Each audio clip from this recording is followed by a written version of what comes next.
Hello दोस्तों, मैं अनुराग Kumar the polytechnic classes में आप सभी का स्वागत करता हूं।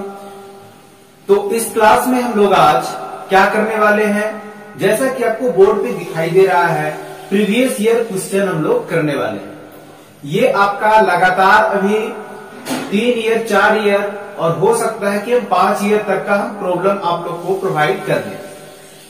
तो सबसे पहले आज का शाम सिग्नल सिस्टम प्रीवियस ईयर के नाम होना चाहिए और इसी के साथ मैं इस सेशन को स्टार्ट कर रहा हूं। लेकिन इस सेशन को स्टार्ट करने से पहले मैं चाहूंगा कि इस सेशन को, इस लिंक को ज्यादा से ज्यादा लोगों के पास शेयर कीजिए ताकि इसका बेनिफिट सभी लोगों को मिले। ऐसा ना हो कि बाद में आपके ही दोस्त आपको ही बोले कि जब प्रीवियस ईयर का क्वेश्चन द पॉलिटेक्निक क्लासेस की तरफ से सिग्नल सिस्टम का चल रहा था तो हमें मालूम क्यों नहीं पड़ा। तो इसलिए इस सेशन को ज्यादा से ज्यादा लोगों के पास शेयर कीजिए, इस लिंक को बहुत ज्यादा लोगों के पास शेयर कीजिए ताकि इसका बेनिफिट्स आपके साथ और सभी लोगों के पास पहुंचे। कहीं ऐसा तो नहीं सोच रहे कि प्रीवियस ईयर अगर दोस्त लोग कर लेंगे तो नंबर ज्यादा आ जाएगा। नहीं, ऐसा नहीं सोचना चाहिए। क्यों? क्योंकि अगर इस सेशन को आप शेयर करते हो तो आपका कंपटीशन बढ़ेगा, तभी तो आप पढ़ोगे।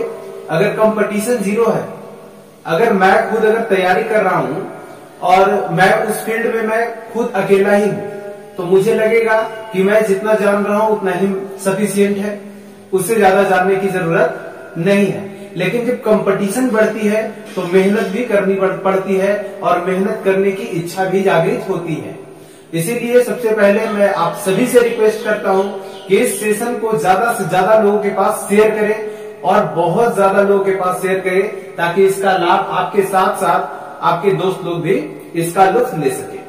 तो चलिए आज के सेशन को हम स्टार्ट करते हैं। प्रीवियस ईयर सिग्नल सिस्टम का 2020 का क्वेश्चन आज हम लोग देखेंगे, पूरा 20 का 20, इसमें कोई दो राय नहीं है, पूरा 20 का 20 हम लोग देखने वाले हैं, ऑब्जेक्टिव क्वेश्चन। तो चलिए क्वेश्चन पे बढ़ते हैं, क्वेश्चन पे स्टार्ट करते हैं। Problem number 1। प्रॉब्लम नंबर 1 क्या कह रहा है, सभी लोग रीड कीजिए। प्रॉब्लम नंबर 1 क्या कह रहा है, left shift of A signal xt by 3। Signal किधर शिफ्ट करना है, लेफ्ट डायरेक्शन में। मैंने पहले ही जिक्र किया था, इंट्रोडक्शन वाले भी वीडियो में कुछ हम जिक्र किए थे इसके बारे में कि अगर सिग्नल को हमें शिफ्ट करना है, अगर सिग्नल को हमें शिफ्ट करना है लेफ्ट साइड में, सिग्नल को अगर शिफ्ट करना है लेफ्ट साइड में, हमारा सिग्नल सपोज ये है, इसको शिफ्ट करना है लेफ्ट साइड में, तो क्या करेंगे, हमारा सिग्नल xt है तो हमारे पास क्या होगा, x of t plus minus t not. बात को समझना, प्लस इंडिकेट करता है एडवांस को और माइनस इंडिकेट करता है डिले को। हम निकालने के लिए क्या करते हैं, t प्लस टी नॉट बराबर 0, t माइनस टी नॉट बराबर 0। अगर जिसका वैल्यू माइनस आएगा वही उसका सही आंसर होगा। देखिएगा लेफ्ट डायरेक्शन के लिए माइनस होना चाहिए, तो t is equal to minus T naught यहां से आता है, इस केस में आपका प्लस आएगा जो कि इंडिकेट करेगा राइट डायरेक्शन में इसको हम शिफ्ट करें।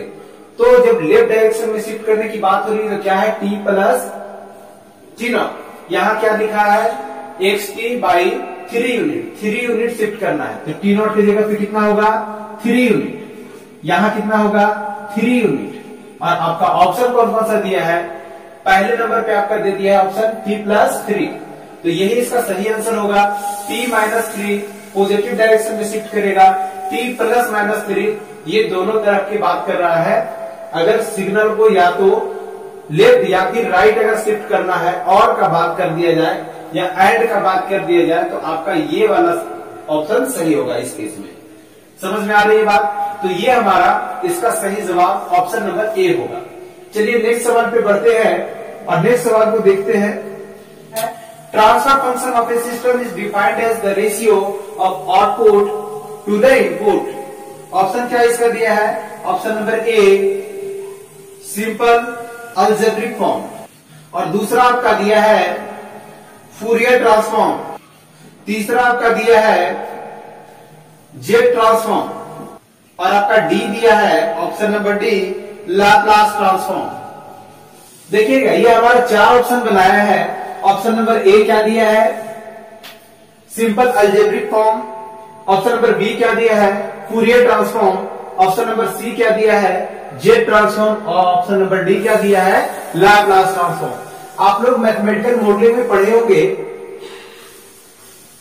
ट्रांसफर फंक्शन क्या होता है। ट्रांसफर फंक्शन भी एक प्रकार का गेन होता है। जब कोई सिस्टम से हम इनपुट देते हैं, सिस्टम में कोई सिग्नल इस सिस्टम से हम पास कर रहे हैं, तो ये जो आपका सिस्टम, इसका गेन जो होता है ये मिक्स करके और आउटपुट हमें देता है। क्या देता है, आउटपुट। क्या किए थे, इनपुट। ये कहता है गेन इज इक्वल टू होता है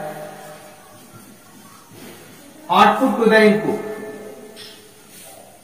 अगर यही हम वोल्टेज का बात करें तो voltage, output voltage to the input voltage is equal to voltage gain. अगर करंट का बात करेंगे तो output current to the input current is equal to current gain होगा। और इस केस में अगर ये दोनों का हम लैप्लास ले लें, ये दोनों का अगर हम लैप्लास ले लें तो लैप्लास ट्रांसफॉर्म ऑफ आउटपुट, यानी आउटपुट को हम लिख रहे हैं, पार्टिकुलर नाम दे रहे हैं CS upon Laplace transform of RS।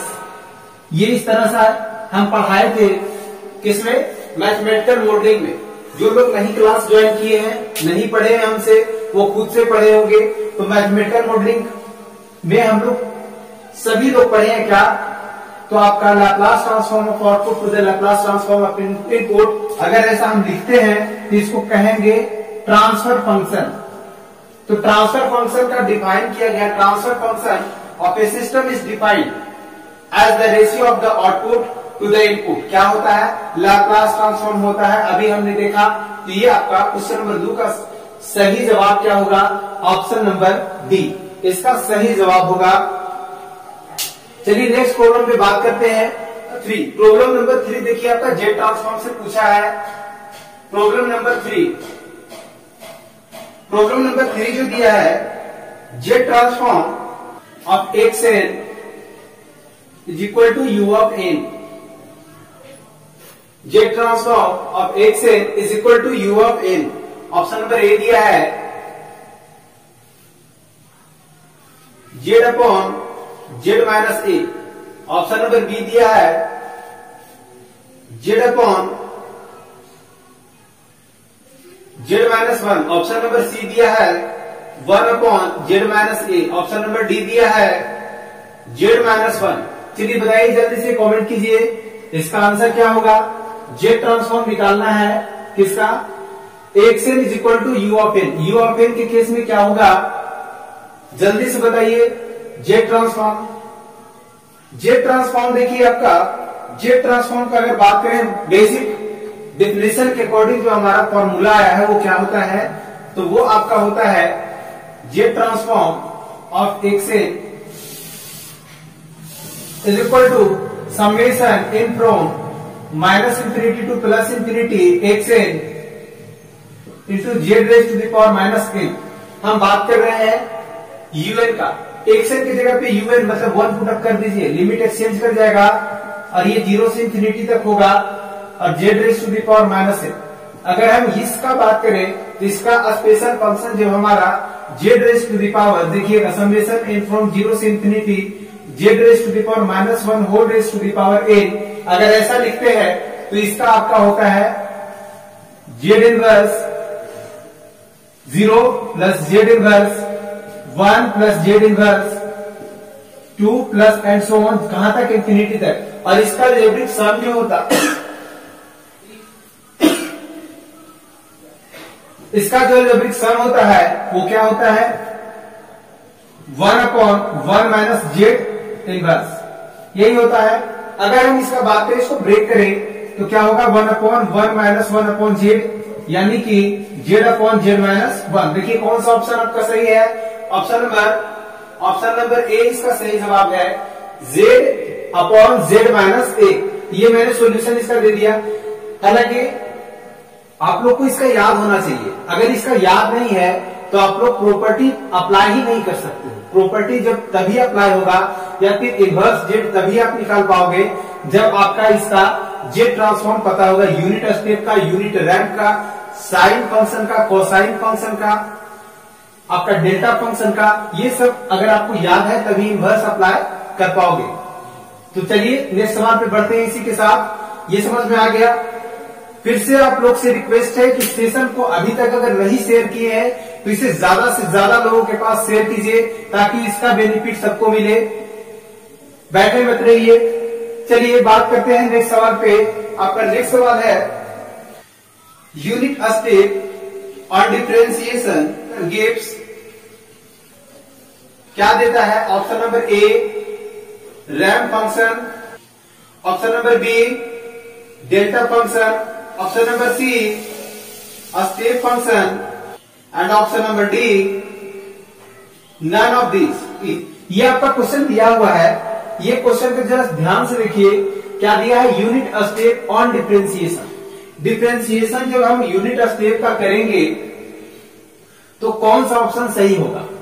Unit step का जैसे ही डिफरेंशिएशन करेंगे तो हमारा क्या होगा? यूनिट स्टेप से नीचे वाला। जैसे कि हम स्टार्टिंग में बता रहे थे डेल्टा फंक्शन, डेल्टा फंक्शन के बाद हम बता रहे थे unit step function. Delta function exist करता है केवल जीरो के लिए। यूनिट स्टेप फंक्शन हमारा क्या करता है? हमारा एग्जिस्ट करता है जीरो से इनफाइनाइट के लिए। अगर हम बात करें रैंप सिग्नल का तो ये आपका एक सीरीज में है। अगर हम इसका हम कहें कि अगर डेल्टा फंक्शन का अगर इंटीग्रेशन कर दे, बात को समझना, डेल्टा फंक्शन को अगर इंटीग्रेशन कर दे तो क्या हो जाएगा? Unit step function. अगर इसका अगेन इंटीग्रेशन कर दे यूनिट स्टेप का तो आ जाएगा रैंप फंक्शन। और अगर रैंप फंक्शन को अगेन इंटीग्रेशन कर दे, ये इंटीग्रेशन का सिंबल दे रहे हैं, तो हमारे पास आ जाएगा पैराबोलिक सिग्नल।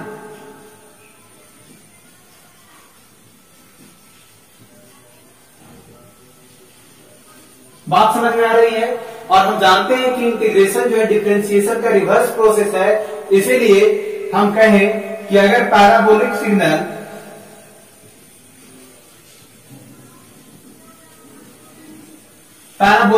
का अगर डिफरेंशिएट कर दे तो हमारे पास जो आएगा रैंप सिग्नल होगा। और रैंप सिग्नल का अगेन हम डिफरेंशिएट कर दे तो हमारे पास स्टेप सिग्नल आएगा। और स्टेप सिग्नल का अगेन हम डिफरेंशिएट कर दे तो हमारे पास जो आएगा वो आपका डेल्टा फंक्शन होगा। बात समझ में आ रही है? ये दोनों एक दूसरे के रिवर्स प्रोसेस है। कभी आपका इससे सवाल पूछेगा, कभी आपका इससे सवाल पूछेगा, तो कंफ्यूज मत होइएगा। क्योंकि इंटीग्रेशन आपका इंटीग्रेट जब करेंगे तो छोटा से बड़ा की ओर हम लोग बढ़ते हैं। तो डेल्टा से यूनिट स्टेप से आपका रैंप और रैंप से आपका पैराबोलिक। अगर यही हम डिफरेंशिएट कर दे तो पैराबोलिक से रैंप से यूनिट स्टेप और यूनिट स्टेप से डेल्टा फंक्शन। देखिए इसका ऑप्शन कौन सा? इसका डिफरेंशिएशन करेंगे यूनिट स्टेप का तो हमारे पास क्या आएगा? Delta function. डेल्टा फंक्शन कौन सा ऑप्शन है? Option number B is the right option for this question. इस क्वेश्चन के लिए सही जवाब क्या है? Option number B delta function. अभी हम बताएं यहाँ पे, समझ में आया? चलिए हम लोग बात करते हैं नेक्स्ट सवाल पे, क्वेश्चन नंबर 5। सभी लोग ध्यान देंगे। क्वेश्चन नंबर 5 क्या कह रहा है? क्वेश्चन नंबर 5 आपका दिया है if x is a signal whose Fourier transform is x of omega। ये डायरेक्ट देखिए आपका प्रॉपर्टी से क्वेश्चन है। Then Fourier transform of x of n minus n0। ये देखिए आपका Fourier ट्रांसफॉर्म का क्वेश्चन है। Fourier ट्रांसफॉर्म का क्वेश्चन है जो पूछ रहा है कि अगर हमारा एक्सएल कोई सिग्नल है जिसका Fourier ट्रांसफॉर्म आपका x ऑफ ओमेगा होता है। अगर हम बात करें then Fourier transform of x of n minus n0 तो क्या होगा? जरा सा ध्यान दीजिए इस क्वेश्चन में जरा सा ध्यान दीजिए। ये जो क्वेश्चन दिया हुआ है थोड़ा सा घुमा करके दिया हुआ है। आपको ये समझना पड़ेगा कि हमारा एक्सएल दिया है मतलब कि डिस्क्रीट टाइम सिग्नल जिसका Fourier ट्रांसफॉर्म क्या होता है? x ऑफ ओमेगा नहीं बल्कि x of e raised to the power j omega होता है। ये होता है, ठीक है। और अगर हम इस केस में अगर बात करें इसका फूरियर ट्रांसफॉर्म, तो ये माइनस इन नॉट है तो क्या करेंगे, माइनस इन नॉट है तो क्या करेंगे, चलिए इसका पहले ऑप्शन देख लेते हैं, उसके बाद ऑप्शन से ही हम लोग छाटते हैं। तो ऑप्शन नंबर ए इसका क्या दिया है, option number A e raise to the power minus j omega n naught into x A. Option number B जो दिया है e raise to the power minus j omega n into x of e raise to the power j omega. Option number C जो दिया है आपका e raise to the power plus j omega n naught into x of n दिया है। और आपका option number D जो दिया है वो e raise to the power plus j omega n naught into x of e raise to the power j omega. देखिए यहां पे आपका सिर्फ दिया था ओमेगा दिया, जे ओमेगा दिया था, जे ओमेगा भी नहीं बल्कि आपका सिर्फ ओमेगा दिया है। आप एक बात बताइए कि एक्स ऑफ ओमेगा अगर यहां रहेगा तो यहां पर भी तो ओमेगा दिखना चाहिए, लेकिन यहां पर e raise to the power j omega बनाया है। स्टूडेंट इसी में कंफ्यूज होते हैं कि एक्स का फूरियर ट्रांसफॉर्म जब ये होगा तो इसका भी तो आपका इसी के टर्म में होगा, एक्स ऑफ जे ओमेगा, या फिर कहेंगे एक्स ऑफ ओमेगा, जो यहां देगा उसी के टर्म में आपका देना चाहिए। लेकिन ऑप्शन में आपका डीटीएफटी से बनाया है, लेकिन इसमें जो आपका दिया है ये आपका जो फूरियर ट्रांसफॉर्म दिया है वो कंटिन्यूअस वाला दे दिया है। तो इससे आप लोग सावधान रहें। ये सारे क्वेश्चन को कैसे अगर कॉन्सेप्ट पता है तो खुद से इसको डिटेक्ट करके उसको इम्प्रूव कर सकते हैं। अगर आपको पढ़ा हुआ नहीं है तो आप कुछ नहीं कर सकते। तो चलिए यहां ध्यान दीजिएगा, अगर हम लिखते हैं ये कौन सा प्रॉपर्टी है, तो time shifting property, time shifting property से पूछा है ये सवाल। Time shifting property of DTFT, DTFT का टाइम शिफ्टिंग प्रॉपर्टी हमारा यही कहता है कि एक्सएन कोई सिग्नल है जिसका फूरियर ट्रांसफॉर्म का दिया है x of e raise to the power j omega, तब जो हम करेंगे एक्स ऑफ, अगर कुछ हम शिफ्ट करते हैं एन में एन नॉट का शिफ्टिंग देते हैं तो हमारे पास जो होता है इसका अगर हम फूरियर ट्रांसफॉर्म अगर निकालना चाहें तो क्या लिखेंगे, ये जो माइनस एन नॉट वाला टर्म है मतलब e raise to the power minus j omega a naught into जो हमारा बेसिक सिग्नल एक्सएन होता है उसका फूरियर ट्रांसफॉर्म, उसका फूरियर ट्रांसफॉर्म कितना दिया है, x of e raise to the power j omega. आप ऑप्शन में मैच कर लीजिए कौन सा ऑप्शन है, e raise to the power minus j omega n into x of e raise to the power j omega. ये B इसका सही जवाब है, बी इसका सही जवाब है। एग्जाम में भी आपका एक दो क्वेश्चन इधर उधर करता है तो उससे हड़बड़ाने की जरूरत नहीं है, उसका भी आप सही आंसर मार्क कर देना और वहां पे आपका सही मिल जाएगा। नहीं तो अगर आप ये समझेंगे कि यहाँ पे आपका ओमेगा दिया यहाँ पे नहीं दिया है तो ये क्वेश्चन गलत हो गया, इसको हम नहीं बनाते हैं। अगर नहीं बनाते हो तो नंबर नहीं मिलेगा। और हो सकता है कि आपका चेक करने में जो ऑप्शन रहता है ए बी सी डी केवल वो मैच करके वो बना करके निकल जाता है, आपका चेक करके निकल जाता है। तो यहाँ पे अगर बना करके आप कंप्लीट रखते हो तो आपका नंबर वहां पर से मिलने का चांसेस बढ़ जाता है। बात समझ में आ रही है? ये क्वेश्चन नंबर 5 था। अब हम लोग बढ़ते हैं क्वेश्चन नंबर 6 पे। तो क्वेश्चन नंबर 6 जो है आपका, Euler's identity e raise to the power j theta is given by, क्या होगा, ऑप्शन नंबर ए इसका बनाया है, ऑप्शन नंबर ए होगा cos theta plus sine theta. Option number B इसका बनाया है cos theta minus j sine theta. Option number C इसका बनाया है cos theta plus j sine theta. और ऑप्शन नंबर डी इसका बनाया है cos two theta plus j sine theta. जरा सा ध्यान दीजिएगा, यूलियर आइडेंटिटी क्या होता है, identity, यूलियर identity.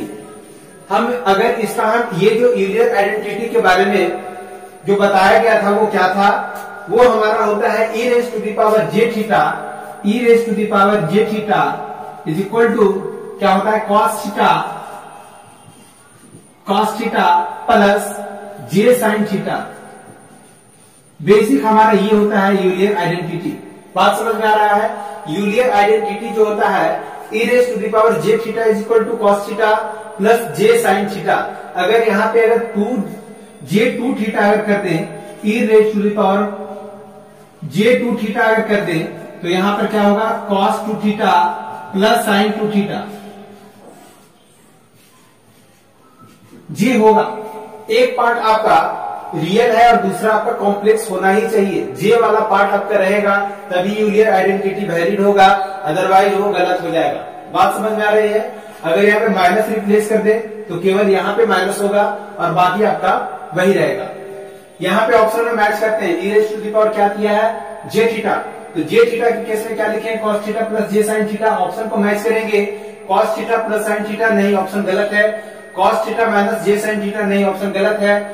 Cos theta plus j sine theta यही तो आपका है, यानी कि option number C is the right option. तो चलिए हम क्वेश्चन नंबर 6 तक हम लोग बात कर लिए। क्वेश्चन नंबर 6 तक जो बात किए हैं, क्वेश्चन जितना भी हम डील किए हैं, तो बताइए सेशन कैसा लग रहा है। अगर सेशन अच्छा लग रहा है तो कमेंट जरूर कीजिए। अगर कोई ऐसा है कि जो समझ में नहीं आ रहा है तो वो भी कमेंट कीजिए कि सर ये प्रॉब्लम समझ में नहीं आ रहा है। तो चलिए हम लोग इसी के साथ हम लोग नेक्स्ट सवाल पे बढ़ते हैं और नेक्स्ट सवाल को देखते हैं ठीक एक अलग अंदाज में। और इसी तरह से हम लोग सारे ऑब्जेक्टिव सेशन जो हमारा आएगा प्रीवियस ईयर का बिल्कुल इसी अंदाज में होगा। तो चलिए इसी के साथ हम लोग नेक्स्ट सवाल पे बढ़ते हैं। क्वेश्चन नंबर 7 आपका जो है लैप्लास ट्रांसफॉर्म दिया है f, Laplace transform of f t, Laplace transform of f t is equal to f s. ये हमारा दिया है। Then Laplace transform of f of t minus capital T minus capital T is equal to what? ये option इसका बनाया है, जरा सा ऑप्शन को देख लीजिए। Option number A e raise to the power s t into f s. Option number B इसका दिया है e raise to the power minus s t into f s. Option number C दिया है इसका f s whole divided by 1 minus e raise to the power s t. Option number D जो आपका दिया है f s whole divided by 1 minus e raise to the power minus s T.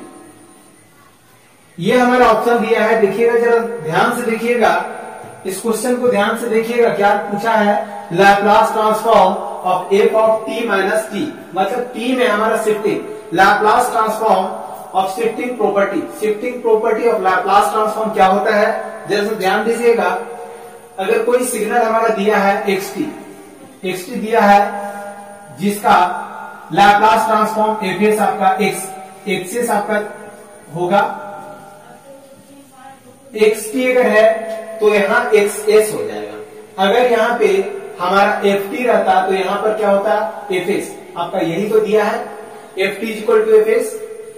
तो इसका अगर हम टी में shifting दे देंगे टी माइनस टी, तब क्या होगा, अगर ऐसा करते हैं तो e raise to the power minus s t into x s. अगर एफ है तो एफ एस होगा, अगर हमारा एक्स है तो एक्स एस होगा। यहां पे ऑप्शन में मैच करेंगे।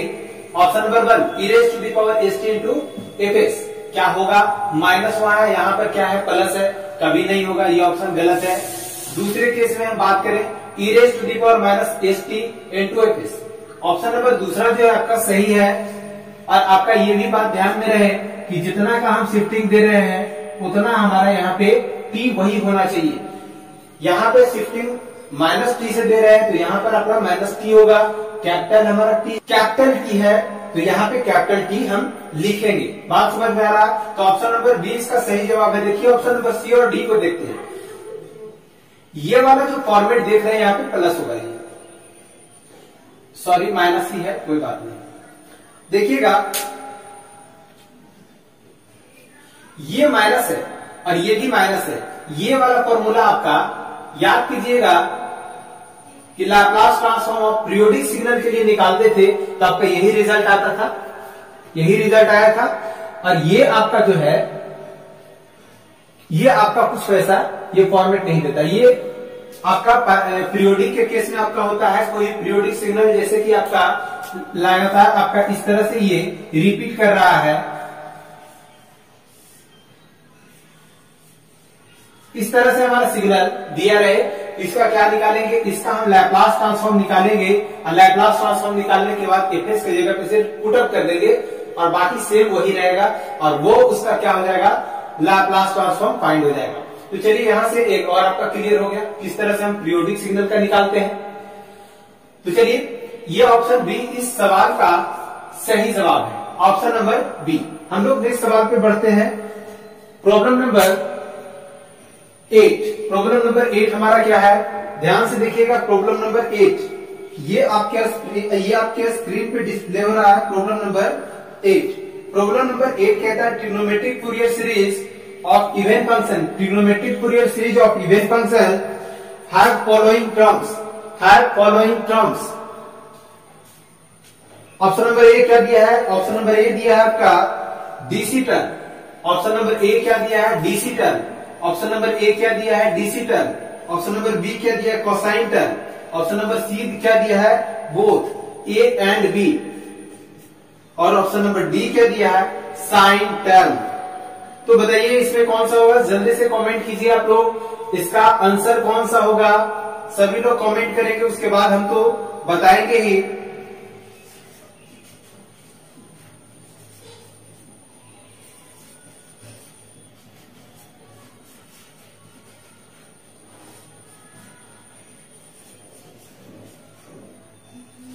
चलिए देखिए हो गया। चलिए यहां पर बात करते हैं, देखिएगा ऑप्शन नंबर ए कोसाइन, हमारा ट्रिग्नोमेट्रिक फूरियर सीरीज का हम बात कर रहे हैं, trigonometric Fourier series of even function. Even function के केस में जरा सा ध्यान दीजिएगा, इवन फंक्शन के केस में जैसे कि हम ट्रिग्नोमेट्रिक फूरियर सीरीज अगर लिखे तो एस टी इक्वल टू क्या होता है, a naught plus sigma n from minus infinity to plus infinity a n cos n omega naught t plus b n sine n omega naught t. हमारा यही होता है। अगर हम इसका बात करें ट्रिग्नोमेट्रिक फूरियर सीरीज का इवन फंक्शन के लिए तो इवन सिमेट्री अप्लाई करेंगे और इवन सिमेट्री में ये वाला सेक्शन आपका क्या हो जाता है, 0।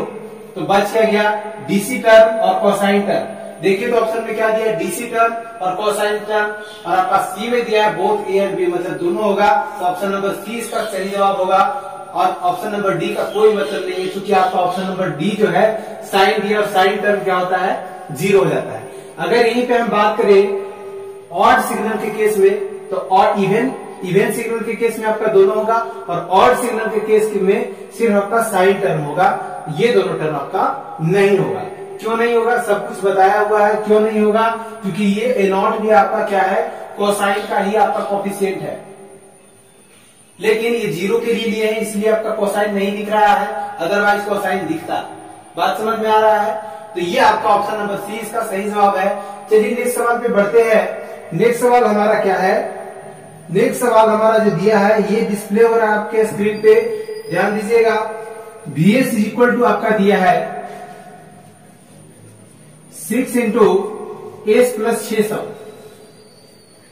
Whole divided by s into s plus 100।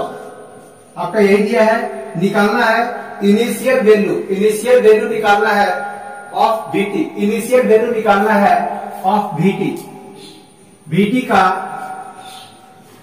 Initial value of VT। Option number ए जो दिया है, ऑप्शन नंबर ए दिया है 6 वोल्ट। ऑप्शन नंबर बी जो दिया है 3 वोल्ट। ऑप्शन नंबर सी दिया है 2 वोल्ट और ऑप्शन नंबर डी दिया है 1 वोल्ट। जल्दी से कमेंट करके बताइए इसका सही जवाब क्या होगा, इसका सही जवाब क्या होगा। कमेंट सेक्शन में कमेंट करके सभी लोग जल्दी से बताइए।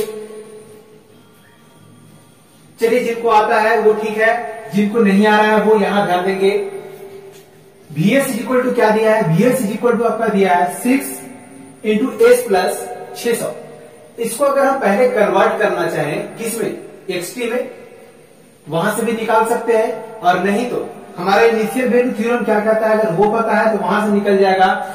आपका देता है x of 0 plus is equal to limit s tending to infinity s into x s यही होता है आपका इनिशियल वैल्यू थ्योरम, याद रखिएगा। अगर यहाँ माइनस यहाँ अगर इंफिनिटी है तो इनिशियल वैल्यू है, अगर यहाँ 0 है तो फाइनल वैल्यू होगा, ये आप याद रखिएगा। या फिर इधर आपका कहीं कहीं पे इस तरह से भी आपका रिप्रेजेंटेशन देता है, एक्स टी क्या देता है, t टेंडिंग टू 0, और ये साइड में आपका देता है limit s tending to infinity s into x s. इस टर्म में भी आपका कभी कभी देता है, तो ये दोनों को आप याद रखिए, दोनों क्या है, इनिशियल वैल्यू थ्योरम ही है। यहाँ पे अगर 0 रख देंगे, 0 प्लस रख देंगे तो आपका यही फॉर्मेट नहीं बन जाएगा।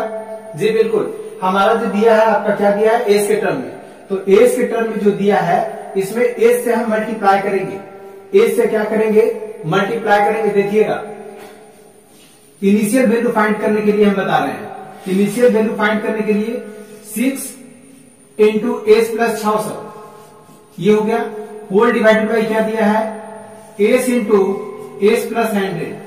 अगर हम इसमें एस से गुना कर दें और लिमिट लगा दें एस टेंडिंग टू इंफिनिटी, तो हमारा निकल के क्या आएगा, इनिशियल वैल्यू।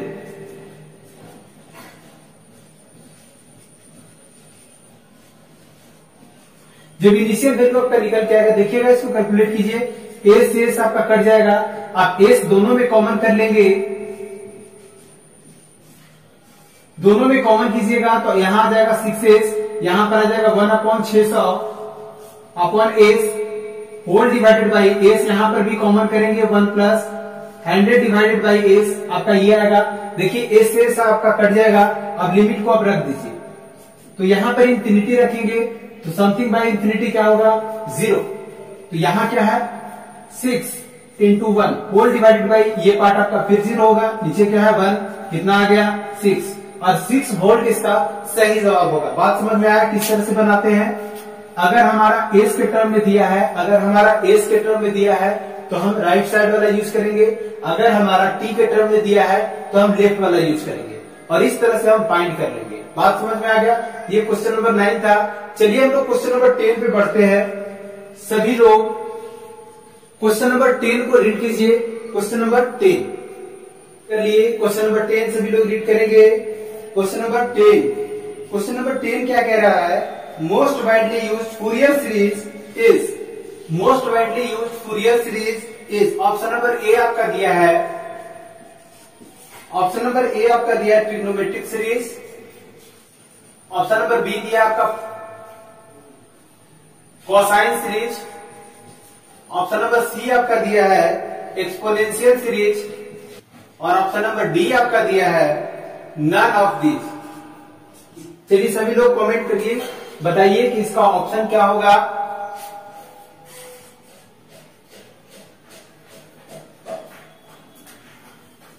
चलिए इसका देखिए, सबसे पहली बात ट्रिग्नोमेट्रिक फूरियर सीरीज हमारा एक्सपोनेंशियल से निकल के आया है, कोसाइन हमारा ट्रिग्नोमेट्रिक से फर्दर निकल करके आया है। तो यहाँ पर अगर बात करें सबसे ज्यादा कौन यूज होता है, तो एक्सपोनेंशियल यूज होता है। एक्सपोनेंशियल इसलिए नहीं होता है क्योंकि ये सब ट्रिग्नोमेट्री और कोसाइन इससे निकल के आया है, नहीं, बल्कि इसका बेसिकली अगर डिफिनेशन का ही बात करें तो क्या कहता है, कॉम्प्लेक्स एक्सपोनेंशियल के टर्म में हम इसका एक इनफाइनाइट सीरीज लिखते हैं, और किसके रिस्पेक्ट में, तो हम हार्मोनिकली रिलेटेड, मतलब एक के बाद एक हार्मोनिकली रिलेटेड हम लोग लिखते हैं, और वो हमारा सीरीज जो तैयार होता है उसे हम लोग फूरियर सीरीज कहते हैं।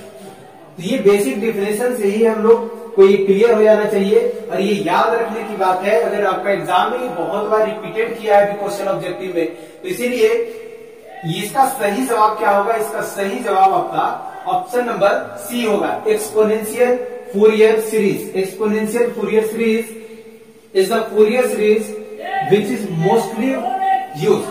क्वेश्चन नंबर 11 पे बढ़ते हैं। क्वेश्चन नंबर 11 क्या है, तो क्वेश्चन नंबर 11 आपका कह रहा है multiplication of two odd function, multiplication of two odd function results in odd function, even function both a and b, and option number D क्या दिया है, none of these। Option number A दिया है odd function, option number B दिया है even function.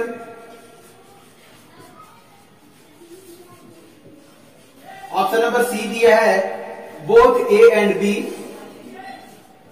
Both option A and option B, और आपका D दिया है नन ऑफ दीज।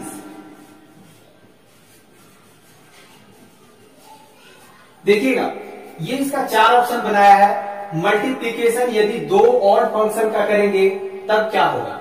देखिए ऑड के केस में एक बात ध्यान रखिएगा, माइनस लीजिए, और इवन के केस में हम रखेंगे पॉजिटिव। अगर हम बात करते हैं दोनों का मल्टीप्लीकेशन का तो माइनस इंटू प्लस क्या होगा, माइनस इंटू प्लस करेंगे क्या होगा, माइनस होगा। यानी कि ये माइनस इंडिकेट कर रहा था किसको, ऑड को, तो क्या होगा ऑड फंक्शन। अगर कहेंगे 2 इवन फंक्शन को गुना करेंगे तब क्या होगा, प्लस इंटू प्लस क्या होगा प्लस। अगर कहेंगे एक इवन एक ऑड फंक्शन को गुना करेंगे तब क्या होगा, यहां पे आपका आ गया ऑड। अगर कहें दो ऑड फंक्शन का बात किया जा रहा है, अगर माइनस इंटू माइनस करेंगे क्या होगा प्लस। प्लस इंडिकेट किसको कर रहा है, इवन।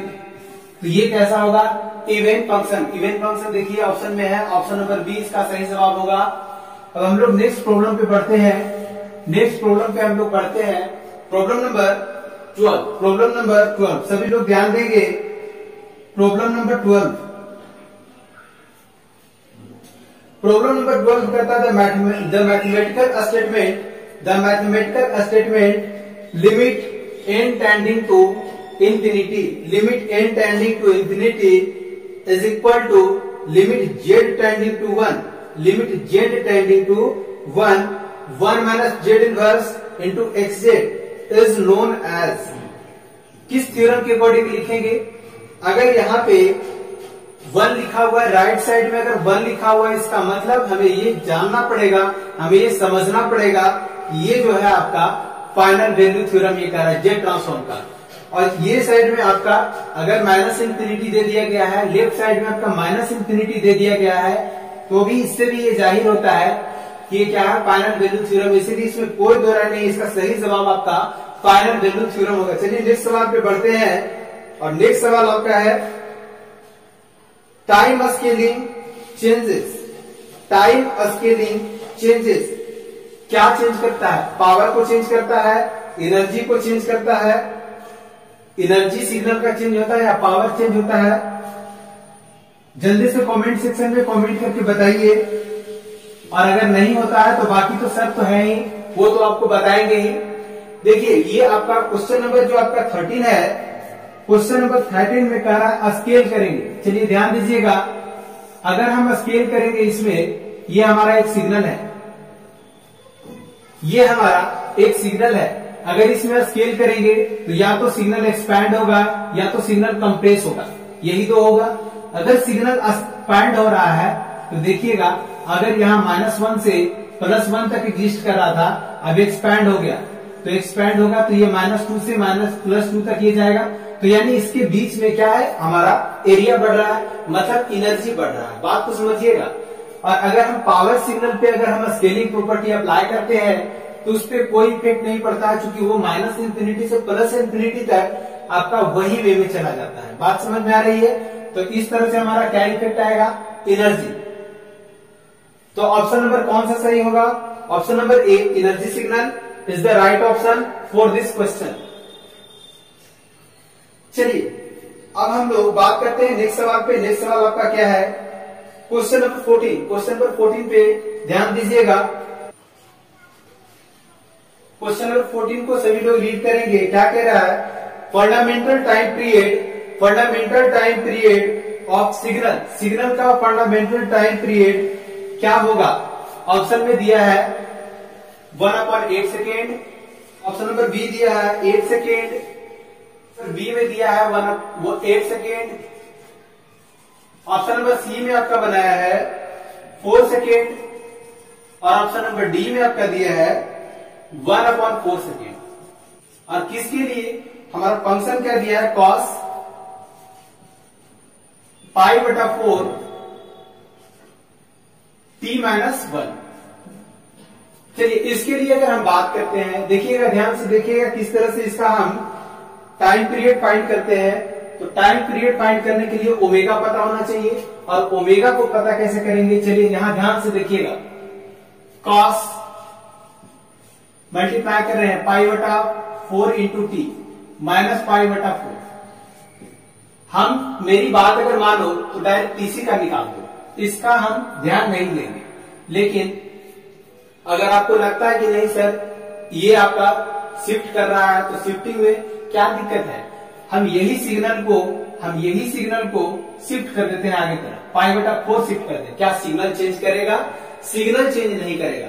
जब आपका सिग्नल चेंज नहीं करेगा तो टाइम पीरियड कैसे बदल सकता है? तो इसलिए इसका हम छोड़ देंगे, इसके बारे में कोई बात नहीं करेंगे, बात सिर्फ करेंगे इसका। तो ओमेगा इज इक्वल टू क्या होगा, पाई बटा 4। और अगर टाइम पीरियड का बात करें तो क्या होगा, 2 पाई बटा t, t is equal to 2 pi बटा ओमेगा। और यहां पर अगर ओमेगा का वैल्यू रखेंगे तो पाई बटा 4, और ये चला जाएगा 2 इंटू 8।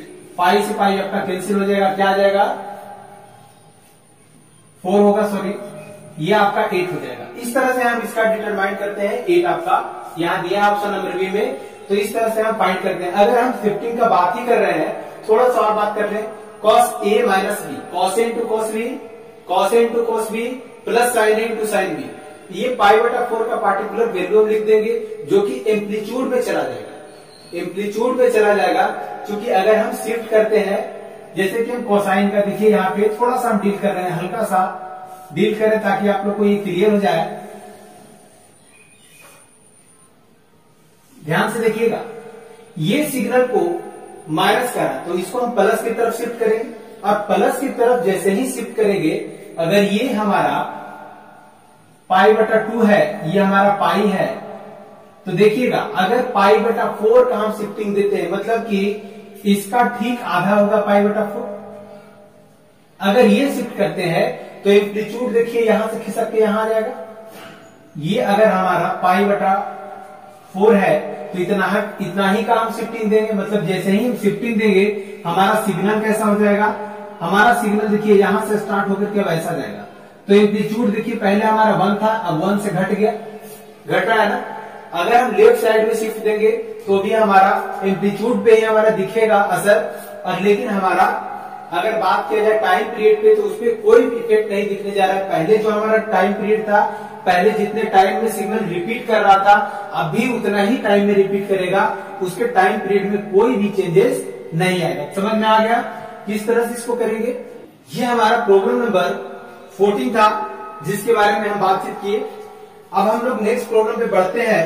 तो इस बिल्कुल इसी अंदाज में इसी तरह से हमारा सेशन चलेगा, और आपको भी मैं कह दूं कि एग्जाम में अगर ऑब्जेक्टिव आया तो इसी तरह से सोचना है और इसी तरह से उसको बनाना है। बाकी आपके पास जितना भी रेस्ट टाइम बच रहा है बिल्कुल अपने आप को लगा दीजिए, क्योंकि इसके बाद आपका समय जो है लौट करके कभी नहीं आएगा।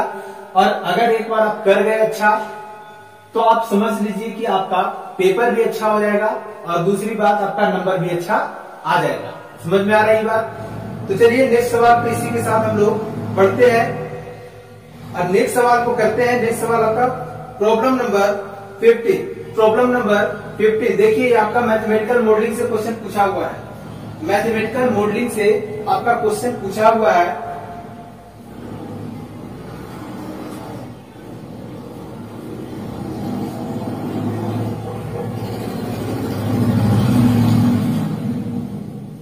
मैथमेटिकल मॉडलिंग का सवाल दिया है। क्या दिया है सवाल, जरा सा देखिए, सभी लोग ध्यान से इसे रीड करेंगे।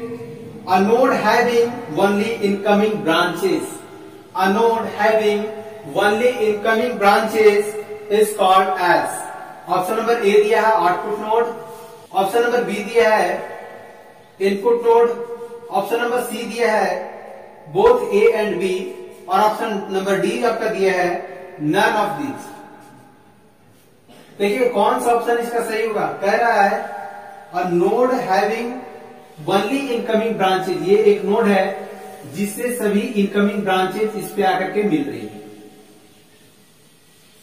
मैथमेटिकल मॉडलिंग में जो क्लास परचेज किए हुए हैं उनको ये बात पता होगा, बिल्कुल डिटेल्स में इसके बारे में बिल्कुल बारीकी से हम लोग पढ़े थे, क्या पढ़े थे कि अगर इनकमिंग ब्रांचेस सारा आकर के नोड पे मिल रहा है, मतलब कि इसके बाद क्या मिलने वाला है, सिग्नल का आउटपुट, इसको क्या कहेंगे, आउटपुट नोड। अगर वैसा नोड जहां से इनकमिंग ब्रांचेस निकल रही है अलग अलग डायरेक्शन में, तो यहां से हम क्या कर रहे हैं, यहां से इनपुट कर रहे हैं, तो ये हमारा इनपुट नोड हुआ, और ये हमारा कैसा हुआ, आउटपुट नोड हुआ, जहां से आउटपुट लेंगे, या फिर इसको हम सोर्स नोड भी कह सकते हैं। इसको, इस नोड को जहां से निकल रही है, इसको हम सिंक नोड भी कहते हैं। ठीक है, तो इस तरह से हमारा इसका जवाब क्या होगा, ऑप्शन नंबर ए इसका सही जवाब होगा, आउटपुट नोड। बात समझ में आया? चलिए नेक्स्ट सवाल पे बढ़ते हैं। नेक्स्ट सवाल को देखते हैं, प्रॉब्लम नंबर 16। प्रॉब्लम नंबर 16 देखिएगा, प्रॉब्लम नंबर 16 क्या कह रहा है, exponential form of Fourier series is given by, exponential form of Fourier series is given by, क्या क्या ऑप्शन दिया है, f t is equal to f naught plus sigma n from 1 to infinity f n e raise to the power j n omega 1t।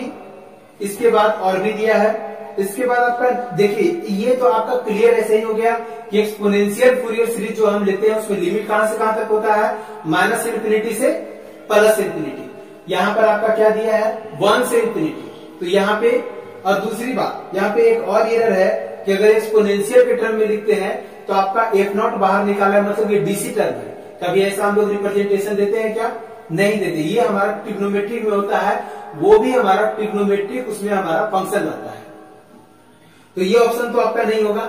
Next option पे बात करते हैं, f t is equal to summation n from minus infinity to infinity f n e raise to the power j n omega naught t. देखिएगा, ये option को ध्यान से देखिएगा, हम ऐसा लिखे थे फूरियर सीरीज के केस में, x t is equal to a k summation k from minus infinity to plus infinity e raise to the power j k omega naught T, ये लिखे थे। के को रिप्लेस कर दें हम कितना से, हम के को रिप्लेस कर रहे हैं एन से, तो हम के को रिप्लेस कर दें एन से, यहां पर भी हम एन से रिप्लेस कर दें, तो यहां के की जगह पे क्या हो जाएगा, एन हो जाएगा। तो अब देखिए कैसा फूरियर सीरीज बन गया, जी बिल्कुल बन गया। ओमेगा 1 लिखे, ओमेगा नॉट लिखे, कोई फर्क नहीं पड़ता, आपको ये फॉर्मेट सिर्फ याद होना चाहिए, समझ में आना चाहिए ये फॉर्मेट किसका है। अगर ये आपको याद है तो ऑप्शन आप टिक करके निकल जाओगे। तो इसका कौन सा होगा, इसका ऑप्शन नंबर बी इसका सही जवाब होगा। ऑप्शन नंबर बी जो होगा इसका सही जवाब होगा। नेक्स्ट सवाल पे चलिए बढ़ते हैं। नेक्स्ट सवाल हमारा क्या है, क्वेश्चन नंबर 17 में कह रहा है Laplace transform of f t, Laplace transform of f t is equal to f s, then Laplace transform of second order derivative. आपको ये बिल्कुल याद होना चाहिए, इसमें कोई बताने वाली बात नहीं है, ये आपको डायरेक्ट ये बात आपको क्लियर होनी चाहिए, पता होनी चाहिए कि अगर हम डिफरेंशिएट करते हैं एक बार तो क्या आता है, एस इंटू एक्सेस, ये आता है minus x of zero minus या zero plus. Continuous time signal के केस में दोनों आपका बराबर होता है, कई बार आपका प्लस दे दे माइनस दे दे तो कंफ्यूज नहीं होना है। बात समझ में आ रही है? तो इस सवाल में आपका पूछा है सेकेंड ऑर्डर का लैप्लास ट्रांसफॉर्म क्या होगा, तो सिंपल सा बात है, ए स्क्वायर वाला टर्म आएगा। चलिए ऑप्शन में मिलाते हैं, सारा का सारा ए स्क्वायर वाला दे दिया है, पहला कंडीशन तो सही है। चलिए, लेकिन इसके साथ में हमारा फर्स्ट ऑर्डर का भी आता है, फर्स्ट ऑर्डर का भी आता है, लेकिन एट जीरो लेते हैं। ठीक है, तो हमारे पास क्या आ जाएगा, S zero, F S zero, F S zero और एफ डैश ऑफ जीरो, ये हम लेते हैं। और इसके पहले आपका एस स्क्वायर वाला टर्म होगा, S square F S, S square F s. तो इसमें कौन सा ऑप्शन सही है, ऑप्शन नंबर आपका बी जो है सही जवाब इसका होगा। लोग बात करते हैं। नेक्स्ट सवाल हमारा क्या है, तो नेक्स्ट सवाल आपका दिया है inverse Fourier transform. Inverse Fourier transform ये बाय डेफिनेशन से दिया है। देखिए कितना सिंपल क्वेश्चन आपका पूछता है, और आप लोग परेशान होने की सिग्नल सर सिग्नल कैसे क्लियर होगा, इतना इजी सवाल दे रहा है। अगर आपका थ्योरी सही से अगर क्लियर है तो आपका सारा बना करके आप आ जाओगे। बात समझ में आ रहा है? तो इसीलिए इसमें डरने वाली कोई बात नहीं। अगर हल्का से हल्का पेपर अगर का बात करें तो ये सिग्नल है आपका। अगर आपको लगता है कि डिफिकल्ट है तो प्रैक्टिस में कमी है, प्रैक्टिस को थोड़ा सा आप बढ़ा दीजिए, आपका देखिए सिग्नल में बहुत अच्छा मार्क्स आ जाएगा। आप विश्वास तो करो। चलिए नेक्स्ट सवाल हम बात करते हैं। नेक्स्ट सवाल पे बात करते हैं। नेक्स्ट सवाल हमारा क्या है, इनवर्स फूरियर ट्रांसफॉर्म। हम फूरियर ट्रांसफॉर्म की बात करें तो इसमें हमारा माइनस, तो देखिए आपका ये जो हमारा फंक्शन जो होता है,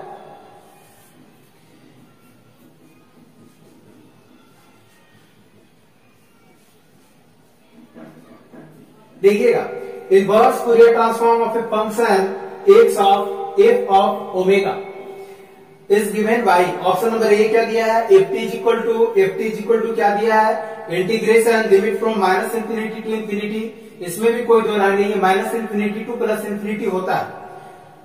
इसके बाद आपका दिया है एफ ऑफ ओमेगा होता है into e raise to the power j omega t. भीतर आपका प्लस होता है, ये बात का ध्यान रखिएगा, भीतर प्लस होता है, माइनस नहीं होता है। माइनस वाला भी नहीं दिया है, ये भी बात सही है। चलिए आगे हम देखते हैं। लेकिन बाहर में जो होता है 1/2 पाई होता है, 1/2 pi integration limit from minus infinity to infinity f of omega into e raise to the power j omega t into d omega. इसको हम डिफ्रेंशिएट करते हैं ओमेगा के टर्म में, सॉरी इंटीग्रेट करते हैं ओमेगा के टर्म में। और हम जब हम निकालते हैं फूरियर ट्रांसफॉर्म तो इंटीग्रेट किसके टर्म में करते हैं, टाइम के टर्म में। क्यों? क्योंकि हमारा इनवर्स प्रोसेस जो आपका है, इनवर्स फूरियर ट्रांसफॉर्म जो उसका प्रोसेस जो है वो हमारा फूरियर ट्रांसफॉर्म का इनवर्स प्रोसेस है। अगर उसमें हम टी के रिस्पेक्ट में इंटीग्रेट करेंगे तो इसमें हम किससे करेंगे, इसमें हम इनवर्स फूरियर ट्रांसफॉर्म में हम डी ऑफ ओमेगा के टर्म में करेंगे, फ्रीक्वेंसी के टर्म में हम लोग इंटीग्रेट करेंगे। क्योंकि हमारा फूरियर ट्रांसफॉर्म है टाइम डोमेन से किसमें हम कन्वर्ट करते हैं, टाइम डोमेन से हम फ्रीक्वेंसी डोमेन में कन्वर्ट करते हैं। और इनवर्स में क्या करते हैं, फ्रीक्वेंसी डोमेन से टाइम डोमेन में हम कन्वर्ट करते हैं। टाइम डोमेन से ओमेगा में कन्वर्ट करते हैं, इसको हम फूरियर ट्रांसफॉर्म की मदद से हम लोग करते हैं। और अगर ओमेगा से अगर हम टाइम में कन्वर्जन कर दिए, इसका मतलब इनवर्स फूरियर ट्रांसफॉर्म में हम लोग ऐसा करते हैं। और बाकी आपका कंडीशन पता होना चाहिए, क्या होता है 1/2 pi integration limit from minus infinity to plus infinity f of omega into e raise to the power j omega t. यही इसका सही जवाब होगा। Option number B is the right option for this question. अब हम लोग next सवाल पे बढ़ते हैं और नेक्स्ट सवाल को हम लोग करते हैं क्वेश्चन नंबर 19। ये हम लोग अंतिम पड़ाव पे हम लोग पहुंच गए हैं। क्वेश्चन नंबर 19 सभी लोग रीड करेंगे। क्वेश्चन नंबर 19 क्या है, which of the following is correct, which of the following is correct. Option number A दिया है inverse Laplace transform of 1/s is equal to क्या होता है 1।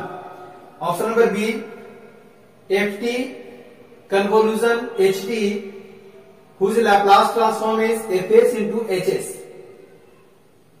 और तीसरा आपका दिया है inverse Laplace transform of t into f t is equal to minus d upon D S into f s.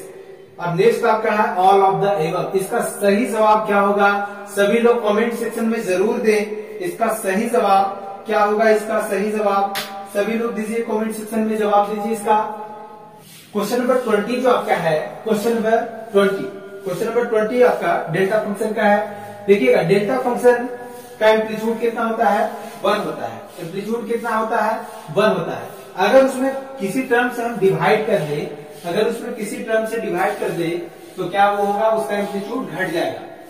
तो अगर 1 में किसी टर्म से हम डिवाइड कर दे तो इसका वैल्यू क्या हो जाएगा, घट जाएगा। और ऑप्शन में आपका दिया है, ये आपका शिफ्टिंग करेंगे तो नहीं घटेगा, स्केलिंग करेंगे तो भी नहीं घटेगा। क्यों? क्योंकि ये हम टाइम में स्केल कर रहे हैं, टाइम में स्केल कर रहे हैं तो क्या घटेगा, नहीं घटेगा। तो इसका घटना नहीं चाहिए। चलिए ऑप्शन नंबर मिलाइए। ऑप्शन नंबर ए में दिया है 1/mod अल्फा। मॉड अल्फा से अगर हम डिवाइड करेंगे तो इसका वैल्यू घट जाएगा, तो ये तो आपका होगा नहीं। ऑप्शन नंबर ए आपका छट गया। ऑप्शन नंबर सी में भी डिवाइड किया, वो भी छट गया।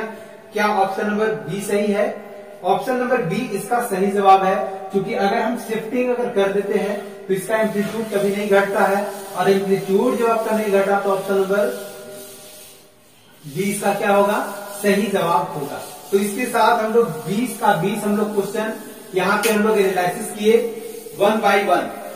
तो ये सेशन आप लोग को कैसा लगा ये बताइए। अगर ये सेशन आप लोग को अच्छा लगा तो इसी तरह से हम लोग नेक्स्ट ईयर का भी हम लोग लेकर के आएंगे।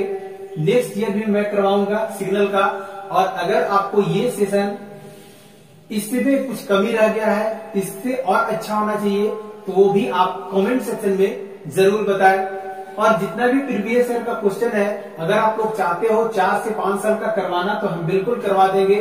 उसके लिए हम तैयार हैं। हम नहीं बल्कि द पॉलिटेक्निक की सारी टीम तैयार है, आपके साथ खड़ा है। इसलिए आप हार ना माने।